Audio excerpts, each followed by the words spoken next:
পৰিণত হ'ল বিশ্বনাথ ঘাটত বাৰম্বাৰ বিধায়কক মানে অনুৰোধ কৰা স্বত্বেও কিন্তু খোৱা পানীৰ অভাৱ দূৰ কৰিব নোৱাৰিলে। কিন্তু আজি আপোনাৰ প্ৰচেষ্টাত দুটা স্থানত আপুনি খোৱা পানীৰ ব্যৱস্থা কৰিলে বিশ্বনাথ ঘাটবাসী, কি ক'ব এই মুহূৰ্তত? চৰকাৰী যি প্ৰকল্প আছিল জল জীৱন, এই আঁচনি বহু লক্ষাধিক ব্যয়েৰে তেওঁলোকে কৰিছিল, কিন্তু কিয় সম্পূৰ্ণ হৈ নুঠিল সেই কথা আজিও ৰহস্য। আৰু সেই ক্ষেত্ৰত মই মতামত দিবলৈ নাযাওঁ, কাৰণ এই আই মাতৃসকলে বহুত অসুবিধা আছিল। স্থানীয় বাসিন্দা পানীৰ বিৰাট অভাৱ এটা আছিলে, বিশেষ খোৱা পানী। আৰু বিশ্বনাথ ঘাটৰ পানী বহুত ঠাইত ক্লৰাইড পৰা উমান পোৱা গৈছে, গতিকে যিকোনো ঠাইত ইয়াত বৰিং কৰাটো সম্ভৱ নহয়। যে আমি য'ত বৰিং কৰিছোঁ, য'ত আমি তাত ভাল পানী পাইছোঁ, বিশুদ্ধ পানী পাইছোঁ খোৱাৰ উপযোগী, সেই ঠাইত আমি বৰিং কৰি তাৰপৰা পানী ওলোৱাৰ এটা প্ৰয়াস কৰিছোঁ। ইতিমধ্যে মই দুটা স্থানত বৰিং কৰি পানী উলিয়াই ৰাইজৰ সুবিধাৰ্থে আজি মুকলি কৰি দিলোঁ। আৰু মই ভাবোঁ জলেই হ'ল জীৱন, গতিকে যিকোনো ৰাজনৈতিক নেতাই হওক বা সমাজকৰ্মীসকলে হওক এই ক্ষেত্ৰত অকণমান গুৰুত্ব দিলে বহুত এনেধৰণৰ ঠাই আছে য'ত আমাৰ এতিয়াও পানীৰ ব্যৱস্থা নাই। আমাৰ চৰকাৰে কৈ আছে যে আমি ইমানখিনি মানুহক পানী আমি দিছোঁ বা আমি ছাপ্লাই কৰিছোঁ, কিন্তু ফলপ্ৰসূ বহুত ঠাইত হোৱা নাই।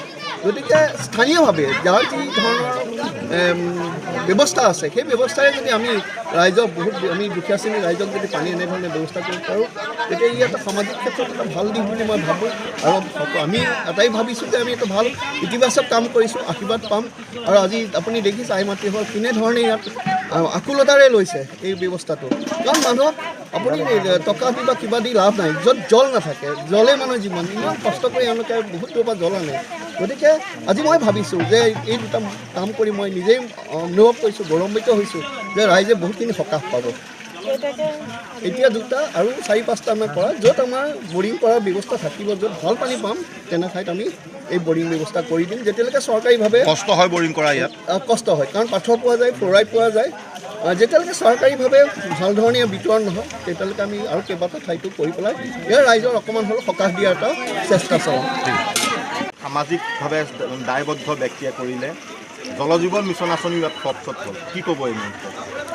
প্ৰথমতে ক'ব লাগিব সাধাৰণ ৰাইজৰ যিটো সমস্যা, খোৱা পানীৰ সমস্যা, এই খোৱা পানীৰ সমস্যাৰ লগতে দৈনন্দিন যিটো প্ৰয়োজনীয় হয় মানুহ এজনক জীৱন জীয়াই থাকিবৰ কাৰণে প্ৰয়োজনীয় বস্তুখিনিৰ প্ৰতি স্থানীয় বিধায়ক বুলিয়ে নহয় ৰাজনীতিৰ লগত জড়িত ব্যক্তিসকলে অকণমান মনোনিৱেশ কৰিব লাগিছিলে।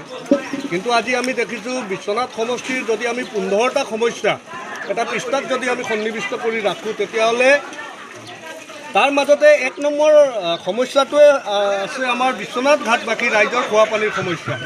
আৰু এই সমস্যাটো আজি দূৰ কৰিবলৈ কিছুদিন ধৰি আপ্ৰাণ চেষ্টা কৰি থকা আমাৰ কিশোৰ হাজৰিকা দাদাক মই ধন্যবাদ জ্ঞাপন কৰিছোঁ।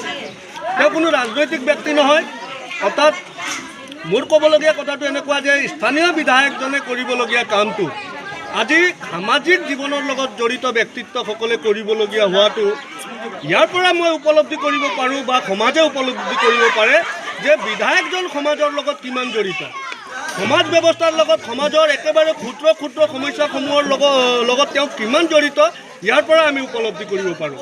গতিকে মই ডক্টৰ কিশোৰ হাজৰিকা দাদাক তেখেতৰ যিটো ৰাজহুৱা জীৱনৰ যিটো তেখেতৰ কাম কৰিবলগীয়া যিখিনি আছে এনেদৰে আগুৱাই গৈ কৰি যাওক আৰু ৰাইজৰ সমস্যাসমূহক লৈ তেওঁ আগুৱাই যাওক, সমাধানৰ ৰাস্তাত তেওঁ আগুৱাই যাওক। ইয়াত কোনো ৰাজনীতিৰ প্ৰয়োজন নহ'ব ৰাইজৰ সমস্যাখিনি সমাধান কৰিবলৈ বুলি যিটো ধাৰণা মই ৰাখিছোঁ।